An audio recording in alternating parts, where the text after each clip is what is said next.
Hello and welcome to Travel Trolls TV. Good day to one and all. Thought we'd make another little video giving our advice from our experiences. Yeah, it's only our experience. We all have different experiences, but yeah, a little top. Is it a top tips or? It's just a general chat about seasonal pitches. Things to consider before you buy. Basically, there isn't many people out there who have got a seasonal pitch, but there'll be a lot of people who are thinking about it or have thought about it or have thought, don't know if it's for me or not. There might be quite a few that has the static seasonal pitches though, mightn't there? I mean, it's the same concept, isn't it? Yeah. Yeah. I'm sure there's many people out there with static holiday I'm sure homes. there is, but I'm sure there's more people watching who haven't got a seasonal pitch, and they might just want some advice. We thought we'd sort of boil this down into a little video for you today. Yeah. So we've made some notes. Yes. We'll just go through them, no particular order, not meaning anything. Yeah. So, seasonal pitch. What is a seasonal pitch, first of all? It's where you pay to stay on a campsite. Yeah. Usually maybe May till the end of October. Some of them might be 12 months. A season, whatever the campsite season is. It's a season, yeah. Basically, it's cheaper than just going to campsites every night and paying what is now about £35 a night. It works out a lot cheaper to have a seasonal, but obviously you're then stuck in the same place. There's lots of things you need to consider though, rather than just thinking, well, it's cheaper. There's lots of things to consider before even jumping to that conclusion and thinking, right, well, I need to go and get one. Which we're going to go into. Yeah, we'll go into that. So where we are at the moment, it only started, I think, a year ago, just over a year ago. 2 seasons here, so there is a 12-month basically. Yeah. There is March till the end of October and the end of October to March. 2 different seasons. Yeah, a winter season, summer season. So it's not one contract for the whole 12 months, it's 2 separate arrangements. Yeah. Yep.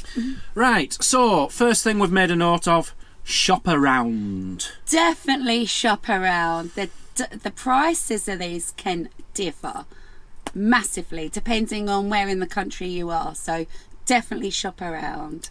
You need to, we've said amenities. Now what amenities are there on the campsite, such as, is there a shop? Does the campsite have a pub? Some of them do. Definitely consider to what your surroundings are before jumping into it. We've got to be honest, there's not a lot around this area, is there? No. Now if you've got a car, you're kind of alright, but things you still haven't got on your doorstep. If you need to go to a shop, if you need to drive to a shop, make sure you can park outside that shop for a start. If you're in a motorhome, we would have to go about 20 minutes to get to his nearest shop and be able to park just one properly. way. Yeah. And that would be as local Tesco's. Yeah. The little shops around here, we can't really park outside them for more than 2 minutes. No, by the time you get to a little shop, you're halfway to the big shop anyway. So there is that as well. So you may as well just go the full shabam and So shop around. It's not just about what shops are around. It is what pubs are around, what restaurants are around, what sites there are around to go visit. Yeah, whether there's like a little post office, anything like that. Like we have decided this coming summer in 2025 will be our last season here. Absolutely. And one of the reasons being we've done all the area now. Yeah. You know, it's time to find somewhere else. Yeah. For new things to see and do, you know what I mean? I think by us only now leaving this, doing the last summer season here, will give us this summer, which is a nice time of the year, to go off shopping around. We can then go and stop at a few other campsites and test them out, test the water, see what we feel like before the next winter season comes in. Because oddly enough, we never planned on getting a seasonal pitch here. Never. It just happened. Yeah. We just happened to be staying here Neil told us that one had just become available and it had a lovely fence around it. And then it kind of crossed our mind. We'll have that. Yeah, it kind of crossed our mind, actually. What are we doing? Let's do it. You know, let's just use it as a base. And we've had it 2 years now, and it's been more than a base, which it shouldn't have been. Yes. We've got a bit... caught in a rut. Caught in a rut. Yeah. It's too easy just to sit still, isn't it? Yeah, it's sometimes okay for other people. It depends what your needs are, isn't it? Yeah. So shop around. Yeah. And if you have a dog, for example, make sure it's got a good dog walk. Yeah. You know, it's all little things like that. Most campsites will not allow you just to go for a little dog walk on the campsite. You have to take your dog off campsite for that walk. You know, they don't want you having to pick muck up around the campsite and stuff like that, do they? No. Stuff like that. So check that also, yeah. So how many months of the year? I think I've just covered that, really. Yeah. So it's usually... here I think it's middle of March until the end of October, I think. Yeah, something like that. So you're looking at 6, 7, 8 months. All campsites are going to be different. There are 12-month ones. There's probably even less ones than ours, isn't there? Probably. But, yeah, definitely check to what you're buying before you sign any contracts, basically. You know. Yeah. Right, next thing I've got down, make sure you're aware of the rules. Yes. Now, some people don't get this. You can't live on a campsite. No. There are residential ones which are for lodges and things. There's a way around it on some of them. But then you're paying residential prices. You're and then paying council tax on those ones, yeah. But most of them, what you'll find, are not residential. No. Here, we didn't even know this. When we first came, we thought we just had to be away from here 2 days of the month. Yeah. Something like that. Found out last year you have to be away 7 days of the month. Yeah. So make sure you know how long you can stay on the campsite legally. Yeah, because it's for their insurances purposes also. It's not just they're making up rules basically. So yeah. So if you do get a contract, make sure you read all the small print before you sign it. Make sure you're happy with it. So let's say if you do actually live in your van and you're opting to go for a seasonal pitch, make sure you got somewhere for that 7 days of that month, so to say. Yeah. Otherwise you are, Another thing, you can't share your pitch with other people.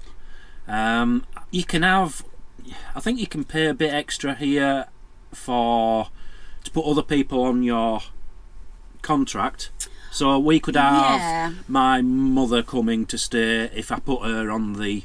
I think it still has to be in the vehicle though, the registered vehicle, So you can't come for 2 weeks in your motorhome. You can't then turn around to your best friends, your neighbours and say, oh, do you fancy going halves on a pitch? You have it for 8 months of the year, I'll have it for the other 8. I know I'm over exaggerating with the numbers there, but you can't do that.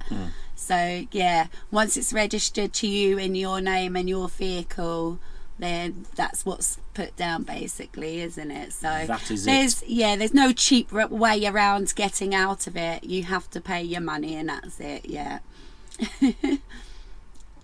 One of the beauties about having a seasonal pitch, you can be as social or as private as you like. Yes. As you know, we're quite outgoing, outspoken in his videos.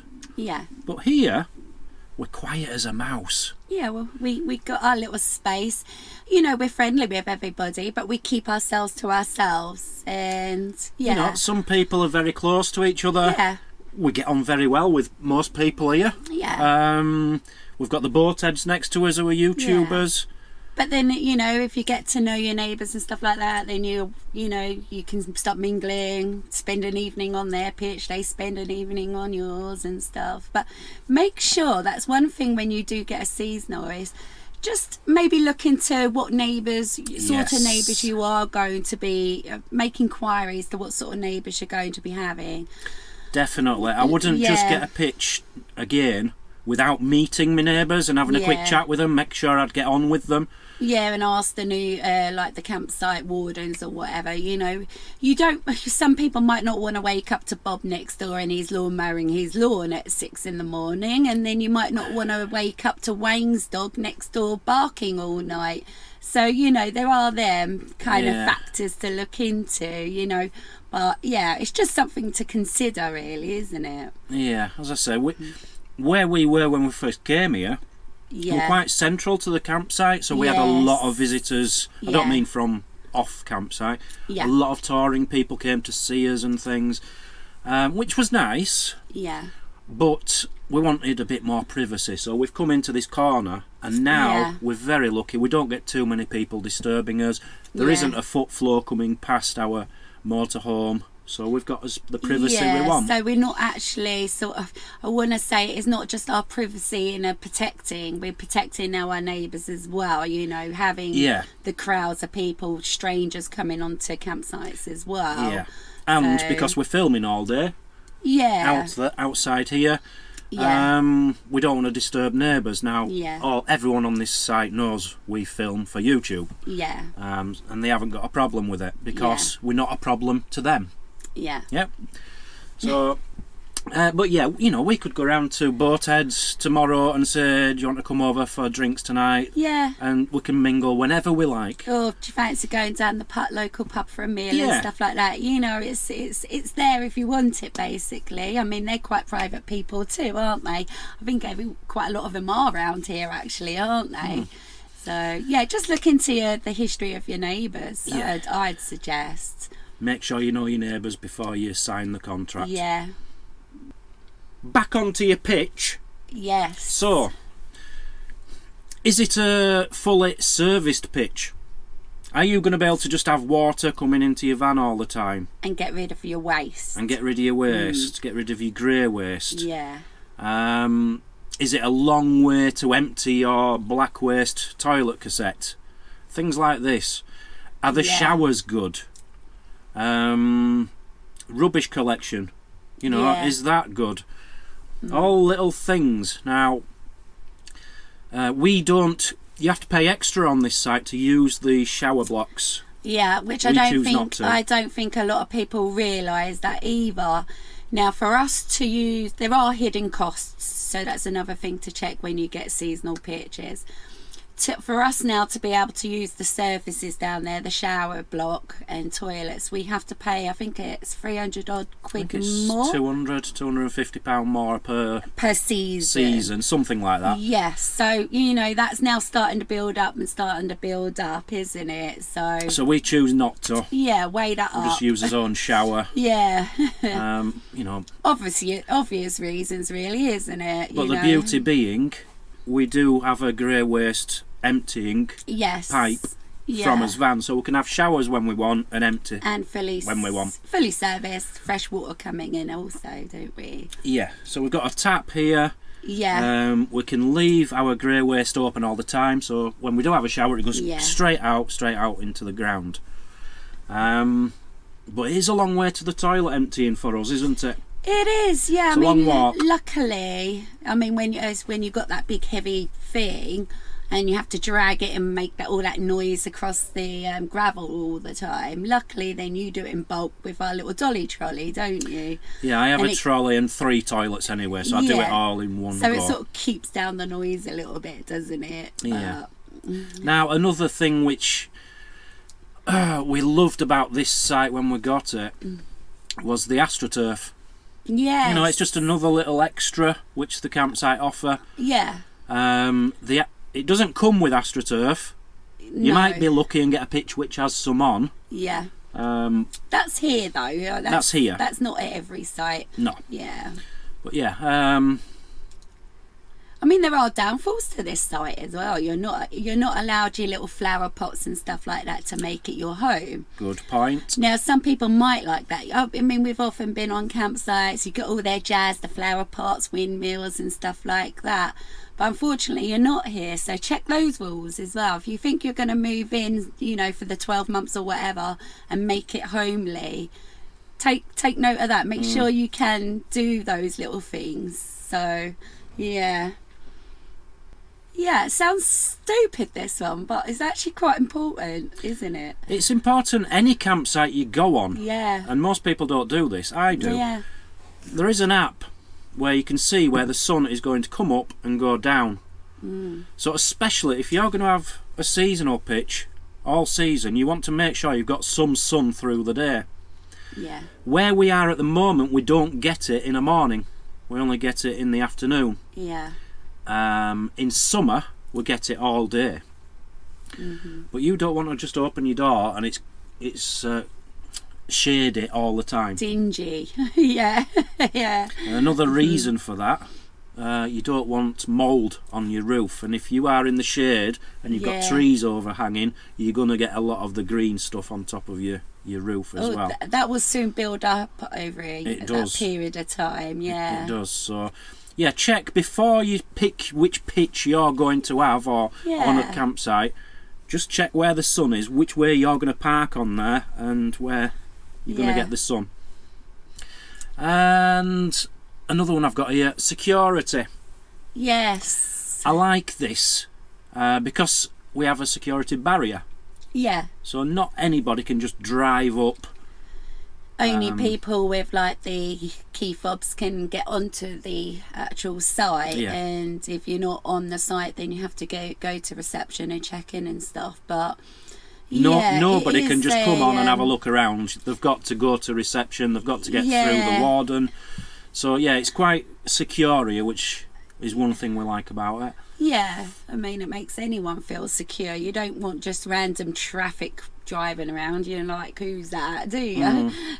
Talking about hidden costs again. Yeah. Yes, signing in. If you want visitors to come for the day. Here particularly, yeah. I think it's about £3-4 per person. That person has to pay to come on to the campsite. Yeah.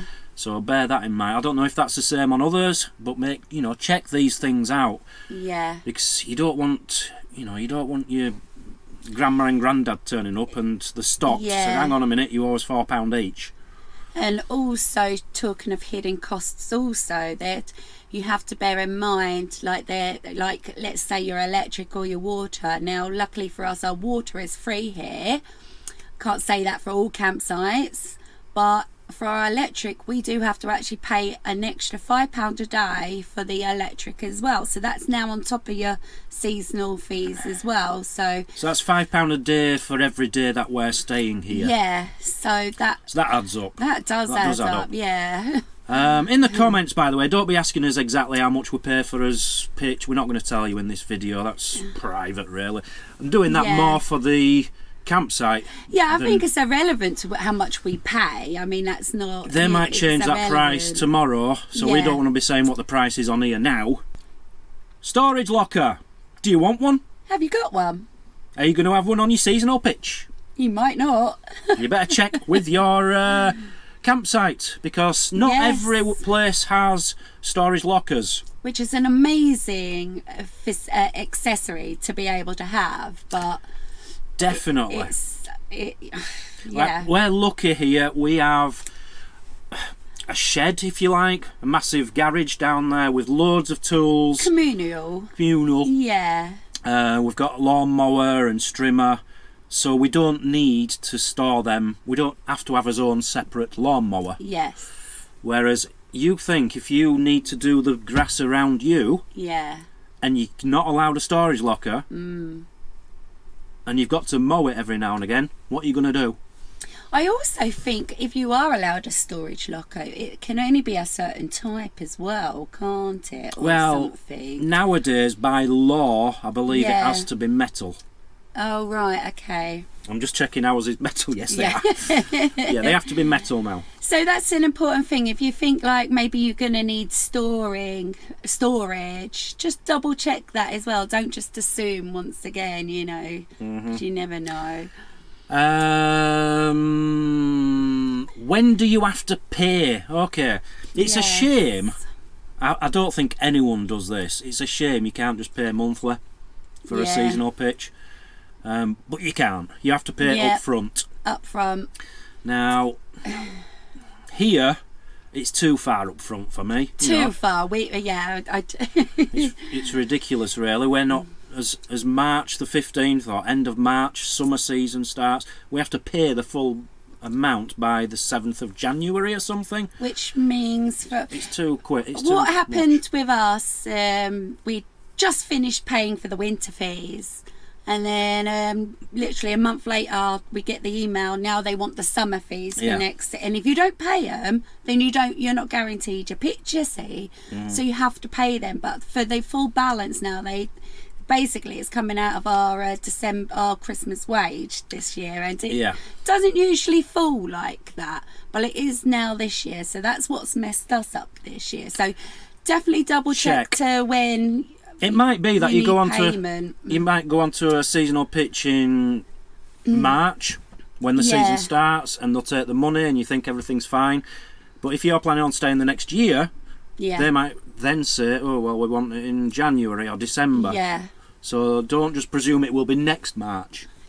Also on that note as well, take copies of all your receipts and the contracts. Because sometimes these things can go missing as well, and it might not be on record that you've actually paid and stuff like that. Yes. And so at least then you're fully aware of all the rules as well. It will be in your contract, which highly recommend to read it. Awning. Yes. Make sure your awning, if you have one, will fit on the pitch. Yeah. We've got an hexagonal awning. Now, on most campsites, that won't actually fit on the pitch. No. Because of the shape of it. Yeah. Luckily here, the pitches are huge, so it does fit on. But yeah, just measure up before you go on it. And that you're even allowed them as well. I mean, I'd just double check anyway. Maybe you are allowed them on all campsites. I don't know. Maybe some campsites make you take them down if you're going away. If it's a caravan, for example. Yeah. Don't know. Yeah. So. A good campsite warden. Make sure you've got a good campsite warden. Yes. We've been unfortunate. We've not had a good campsite warden. I'm only joking. Don't be mean. We've had fabulous campsite wardens since we got here. Yeah, and he's been wonderful. Campsite wardens, sorry, and they've all been fantastic with everybody. Yeah. So they're, you don't have to live in each other's pockets or anything, but as long as you can approach them. If you don't get on with your campsite warden, you will not last on that pitch. No. You won't last a full season. They'll find a way to get you off. Yeah. So make sure you get on with your warden. Adults or families? Yeah. Adult only sites, or are they welcoming families? Yeah. This is an adult only site, which some people prefer. Yeah. But one thing to remember with that, you cannot have your grandkids coming to visit you then. Yeah. No kids are allowed on the campsite, full stop. Which I feel in a way it's a shame, if your grandparents, let's say, and you got your caravan and you're not considering the kids. But then once a year, like they might say, Nan, can we come and stay with you for the week on holiday? Well, they're not going to be allowed, are they? Well, don't get an adult-only pitch then. Yeah, no, what I'm saying is, take that into consideration to whether you will be wanting your grandchildren to visit. That's even visit. That's not, no children are allowed on site at all. It might be that you want an adult-only site where it's so peaceful and quiet and relaxing, but you do want to see your grandkids once a year. Yeah, it won't be able to happen. Then just shop around. Around. For a nice family, quiet one, Right, this is a big one for us and here. Yes. What's it like in bad weather? Does the site get flooded? Does it get muddy? Does a certain particular pitch get flooded and muddy? So ideally, go and check out the site after a massive rainfall, see where the puddles are. In bad weather. We had bad puddles on us last pitch, which has been sorted out now, and they've gravelled it. Yeah, so a lot of our viewers will remember we had an awful lot of trouble with that, didn't we? Getting on and off it and everything. So make sure, and there are some, we've stayed on campsites where the campsites get fully flooded and they have to close the campsite. Yep. So watch out for that one as well. Yeah, especially if they're grass pitches. because they can just be a nightmare, if I'm honest. Well, in winter we simply cannot go on a grass pitch. No. As tyres aren't up for it, we'll just skid. Yeah. How many amps is the electric? Might sound like something. This nothing. one's for you. I don't know.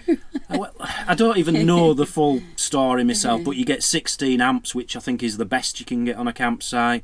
I believe you can get 10 amps, maybe 8 or 6 amps. So the lower the ampage, the less you can have plugged into it before the electric blows. I think that's how it works. So we've got a good one here. It hardly ever blows, so we're all right. Yeah. But yeah, check your ampage. Are deliveries allowed to campsite? Yeah. You'll be surprised. A lot of campsites will not let any kind of deliveries come to the campsite. Especially if it's like on a regular basis. But yeah, double check. Yeah. You could be planning to stay in your caravan for 2 weeks, let's say you're on holiday, but then you need something quickly from Amazon. You might not be able to get it. So that's for us. That's a big one. We do manage to get post here. Yeah. So that were a big selling point for us, really. Takeaways. Yeah. Do they deliver to you? Yeah. We get a few here. We don't actually have a massive option. No. Which is a shame, but we know of 2 good ones. They're pizza places. You can't get a Chinese Indian here, or anything really like that. I'm not sure. We haven't really tried recently, but yeah. You know, if you like your takeaways, if you're hoping they'll deliver to the campsite, make sure the campsite allow it, and make sure some of these companies do deliver there. And also, then on that note, bit of shopping. You might not be able to get out, you know, the weather's bad or that, but you're stuck in the caravan now. Can you get a Tesco's delivery or an Asda delivery? Double check Iceland, that as Tesco, well. at your local supermarket, do they deliver to campsites? Because a lot of them won't. Yeah, again. So our Tesco, one of our local Tesco, Skegness Tesco's will deliver to us, but then Iceland won't. We were just out of that little zone because we'd gone in to ask, hadn't we? Yeah. And we were just out of that little zone, so yeah, just double check things like that, and if you're allowed to even get them delivered on campsite as well. Yeah, good one. Last one. This is a strange one to end on, Mazzy. Yeah, I think I've got this in the wrong place. I can't read. Have you got a lawnmower, gardening tools? Oh, we've spoken that. Will you have to do any gardening, or is it all done for you? Because some sites do all the gardening, all the hedges, everything. Yeah. Some won't, and you have to do it all yourself.